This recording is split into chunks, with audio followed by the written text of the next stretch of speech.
CAPM을 통해서 프로젝트를 할지 말지 결정하는 방법은 이제 이런 SML, 시크릿 마켓 라인을 통해서 진행한 건데요. 뭐 자본 예산에서 이미 보셨지만 이 방법은 자본 예산에서는 나오진 않았는데, 자본 예산에서 여러분 생각했을 때 할인율 조정할 때 위험에 따라서 할인율 높여지는 이유에 대한 게 뭐 개념적인 내용이었지 그게 이론적인 내용은 아니지 않습니까? 근데 왜 그렇게 위험에 따라서 그 할인율을 변경해야 되는지에 대한 내용이 여기 SM을 통한 방법이라고 보시면 될 것 같습니다. 앞서 개별 주식, 지난 강의에서 나왔던 개별 주식과 좀 마찬가지로 SML 위에 위치한 프로젝트는 진행하는 것이고 그 밑에 있는 경우는 진행을 않는다라는 걸 기본적으로 숙지하고 계시면 될 것 같습니다. 예를 들어서 동일 위험에 대한 개별 프로젝트의 승률이 A, B, C가 있다고 해보겠습니다. 그렇다면 A 프로젝트의 내부 수익률은 이 SML 선상 위에 있는 거죠.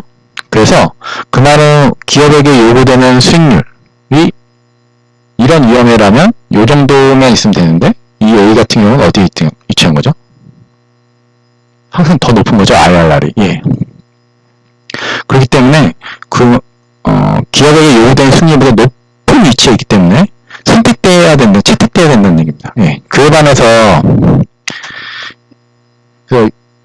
그렇지 않은 SML 밑에 있는 이런 C와 같은 프로젝트 같은 경우에는 기본 요구 수익률보다 같은 위험에 대해서 더 낮은 수익률을 제시하죠. 그러다 보니까 IRR보다 낮기 때문에 이걸 채택하게 되면 NPV 값이 은의 값을 가지게 됩니다.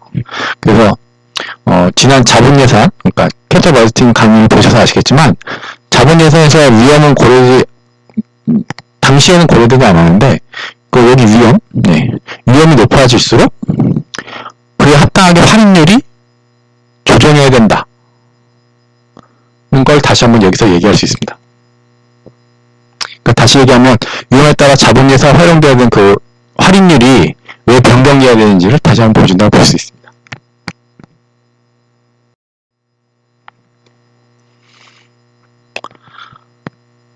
지난 자본 예산 강의에 개별 기업이 프로젝트를 진행할지 말지 결정할 때 중요한 부분이 미래 현금 흐름의 할인이죠. 그러다 보니까 할인율을 어떻게 잡느냐, 그게 중요한 요인이었습니다. 그리고 그거는 그 기업이 증명한 할인율이 어떻게 되는가에 따라서 가에 대해서 학습하는 부분이 여기 자본 비용인데,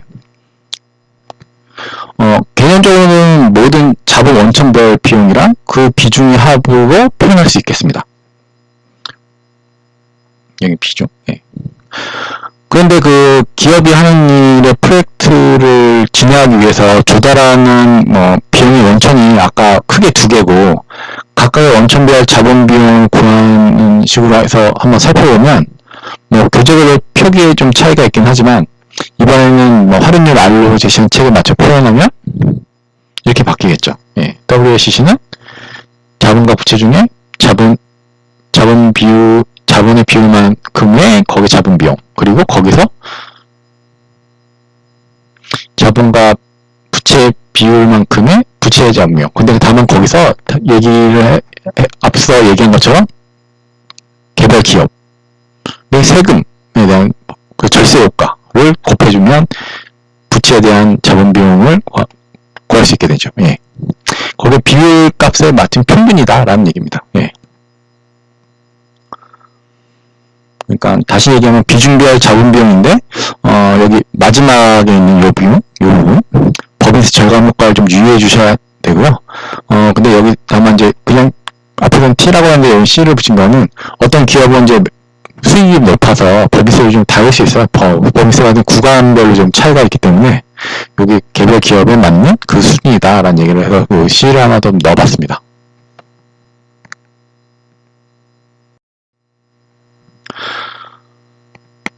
그럼 WACC 가중평균 자본 비용을 구하는 예시를 하나 통해 가지고 좀 구체적으로 좀 알아보도록 하겠습니다.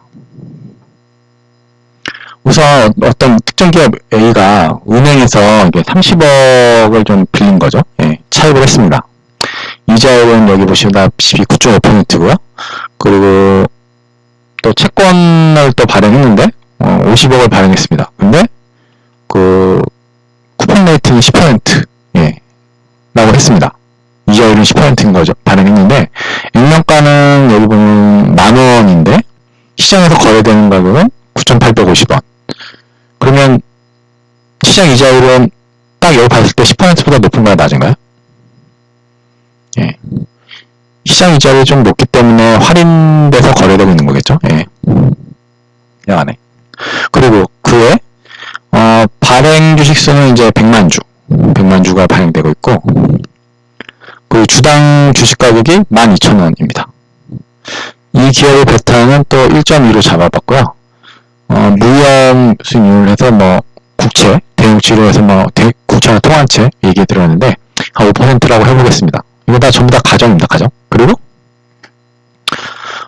우선 이제 마켓 리스크 프리미엄인데, 이게 미래잖아요? 근데 이걸 봤을 때, 과거 통계치를 봤을 때 한 8% 딱 기대되는 마켓 리스크 프리미엄 8%라고 정해 봤습니다. 그리고 이 기업이 받는 세금은 이제 30%다. 그때 WACC를 구해봐라 그런 겁니다. 예. 그럼 여기 같은 경우는 자본 연총이 몇 개인가요? 예. 론이 하나 있죠. 대출 하나 있고, 본드 채권 발행한 것 하나 있고, 그 다음에 주식 이게 세 가지가 있습니다. 뭐 물론 이 두 가지를 합쳐서 부채로 해서 통합해서 해도 되는데, 여기 같은 경우는 요 금융단체가 다 다르기 때문에 뭐 물론 이제 다 통합해서 회계 재무제표 봤을 때 그 BS 통해서 나왔을 때 거기서 이자 비용 봤을 때 두 개 통합해가지고 그다음 거래대 관련된 채권 빼고 뭔가 그 문제에 대한 걸 넣어서 일괄적으로 봐도 관계는 없습니다. 예, 그렇게 해도 되지만 여기는 각각에 나왔기 때문에 세 가지로 해가지고 한번 살펴보도록 하겠습니다.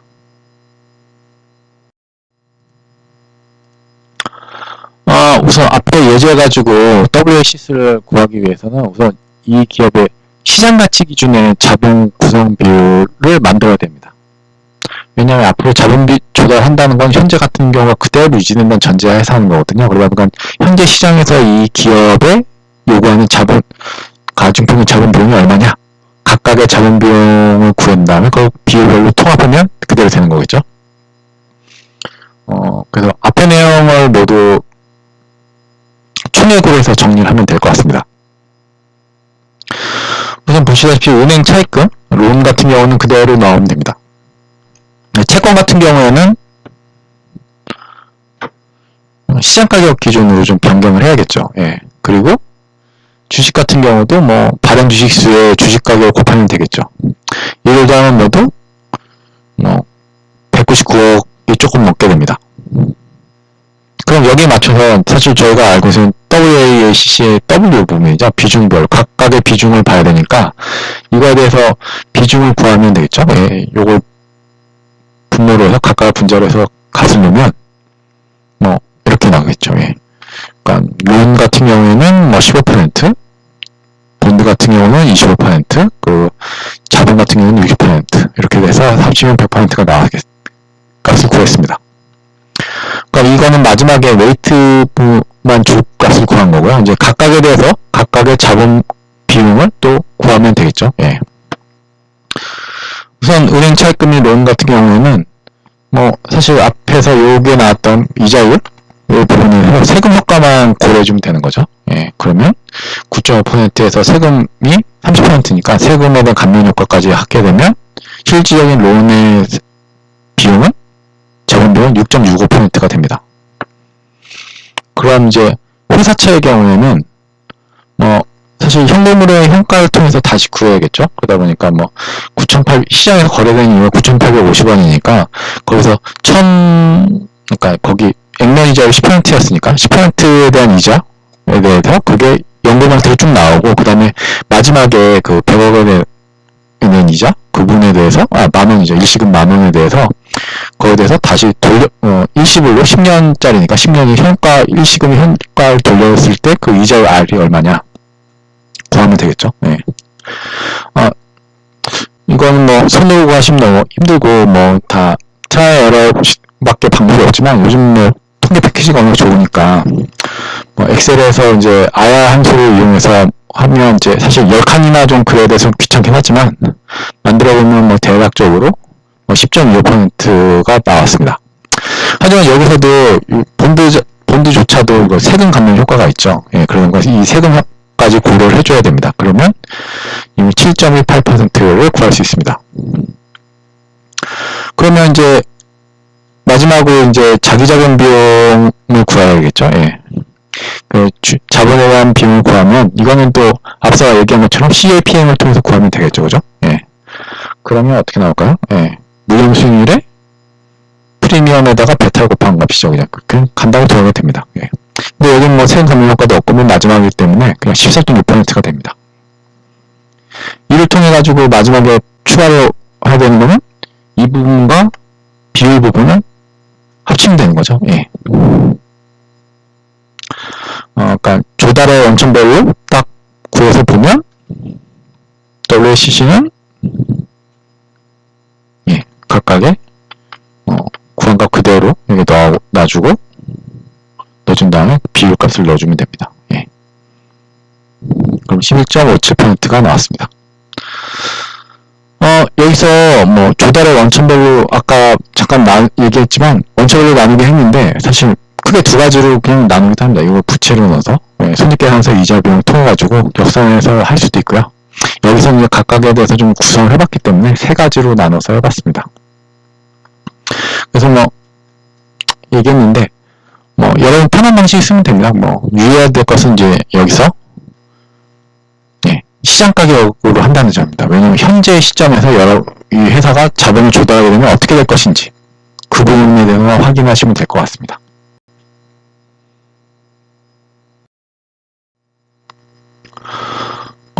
앞에서 SNL을 통한 캐피탈 버제팅에서는 이제까지 직접적으로 고려되지 않고 할인율에 좀 합리적으로 녹아 들어갔던 위험에 대한 부분을 살펴봤는데요. 근데 이 둘을 겹쳐 그리게 되면 어떻게 되는지 한번 보도록 하겠습니다. 기업 같은 경우는 현재 자본 조달 비용이 WACC인 거죠. 그대로 자본 구조를 유지한다는 전제하에서. 그리고 기업에 대해서 이제 위험 평가할 때는 캐피탈 버제팅 갖고 한다고 했는데 프로젝트를 평가한다고 할 때 SM을 갖고 했습니다. 이걸 똑같이 수익률과 위험도에 대해서 같이 그려볼 수 있겠죠. 근데 WACC는 현재 상태 그대로 유지한다는 거기 때문에 이렇게 한 가지 선을 그을 수 있을 겁니다. 겹쳐 그리면. 그런데 딱 보시면 프로젝트들의 성격이 뭐 이런 상단에 이런 상단에 있는 거면 아무 상관이 없는 거죠. SM도 위에 있고 WACC보다도 더 높이 있는 것 같은 경우는 무조건 하는 거죠, 그죠? 해야 된다는 프로젝트라고 볼 수 있습니다. 그에 반해서 요 밑에 있는 요런 데 위치한 프로젝트들, 이런 프로젝트 같은 경우는 WACC보다 낮죠. 그러니까 NPV를 계산해보면 그냥 지금 계산 그대로 해봐도 자본을 그대로 유지한다고 자본 구조 그대로 유지한다고 했을 때 조달하는 비용 가지고 했을 때 수익률도 낮기 때문에 분명히 NPV가 마이너스가 나올 겁니다. 할인율을 WACC 쓸 테니까요. 이건 당연히 기각되는 거죠. 그러니까 이런 얘는 이제 뭐 의사결정에 아무 상관이 없는 거죠. 그리고 기업 같은 경우 근데 문제는 되는 건 요런 부분이겠죠. 요 부분과 요 부분. 그러니까 할인율을 WACC로 하게 되면 이 부분 같은 경우에는 어떻게 될까요? NPV가 마이너스가 되겠죠. 근데 SML 상에서는 위에 있습니다. 해야 될까요? 말아야 될까요? 그리고 이런 것도 있죠. 이쪽도. 이 양측에 있는 건 어떻게 될까요? 다시 말씀드리지만 WACC는 기업이 지금 자본 구조를 동일하게 유지한다면 조달 가능한 비용을 얘기하고 있습니다. 그런데 여기 나오는 보라색 프로젝트들은 기대 승률이 그보다 낮은 수준이고요. 그에 비해서 붉은색 계열은 프로젝트들은 그보다 좀 높은 상황이죠. 그러면 다시 말씀드리면 얘랑 얘는 어떻게 의사결정해야 될까요? 보라색과 붉은색 중에 어떤 프로젝트들을 선택해서 진행해야지 기업에 도움이 될까요? 기업의 자본 가치를 높일까? 이런 고민이 생기겠죠. 여기서 중요한 개념이 기업과 새로운 프로젝트와의 관계입니다. 새로운 프로젝트를 도입할지 말지, 그리고 도입한다면 그 기존의 자본 구조를 그대로 유지할지 말지도 그 이후에 추가로 결정해야 된다는 겁니다. 예. 따라서 기존의 WACC는 기존에 투자된 프로젝트들의 평가를 통해서 나온 할인율입니다. 예. 이제까지 기업이 이 SML 상에서 있을 때 이 지점을 골라가지고 했다는 겁니다. 예. 예. 그러니까 기업의 베타는 원래 여기겠죠. 예. 그러다 보니까 당연히 뭐 시장 가격을 역으로 도출되었으니까 뭐 언제나 뭐 시장 가격 바탕으로 여기서 산정해서 따라온 거기 때문에 이걸 다시 역산해 봐야 뭐 시장이 옳다, 시장 언제나 옳다고 평가되는 수준 나오게 되는데 이와간에 그래서 다시 말하면 뭐 개별 프로젝트들 이런 프로젝트들과 기업 자체는 독립적으로 사전에 상황에 어떤 내용도 없다라고 보고서 개별 프로젝트별 베타를 즉 시장가의 위험도를 평가해가지고 그에 걸맞는 자본 조달 형태를 찾아야 된다는 겁니다. 그래서 결과적으로 보면은 여기는 보라색 있지 않습니까? 이런 보라색 계열의 프로젝트는 추진하라는 얘기고요. 여기는 붉은색 계열 이런 프로젝트들은 채택하지 말아야 한다는 결론이 앞에 똑같이 나오게 됩니다. 그래서 여기 이런 것들을 채택하게 되면 기존의 이 WACC를 그대로 유지할 수는 없겠죠. 예. 이걸 하기 위해서는 리스크 어셋 쪽에 가까운 비용을 활용해야 되는 거고 이쪽 여기 있는 경우 같은 경우는 리젝을 해야 된다는 겁니다. 이걸 한다고 해서 하게 되면 내 위험도가 이게 WACC가 올라가게 되겠죠. 사실 실질적으로 올라가면 어느 정도 올라가면 요 밑에 건 당연히 리젝되는 건 당연히 올라가고 더 이쪽에 쓸수록 더 올라가는 형태가 돼서 기업의 변화를 일으키게 됩니다. 예. 기업가가 떨어지는 거죠. 예. 그렇기 때문에 이쪽은 리젝을 해야 되고 이쪽은 채택한다. 예. 다만 이거 하기 위해서는 이걸 하기 위해서는 아까 말씀드린 것처럼 자본 비용이 좀 더 저렴한 형태의 비용을 찾아서 조달해서 수행하면 기업 가치가 올라가게 되는 거죠. 예. 저렴하게 됐기 때문에 WACC는 또 다시 또 이렇게 내려오겠죠. 예. 다시 이렇게 조금씩. 예. 그럼 이것으로 마치도록 하고요. 다음에 이제 다시 자본 구조에 대한 부분을 학습하도록 하겠습니다. 그리고 수고하셨습니다.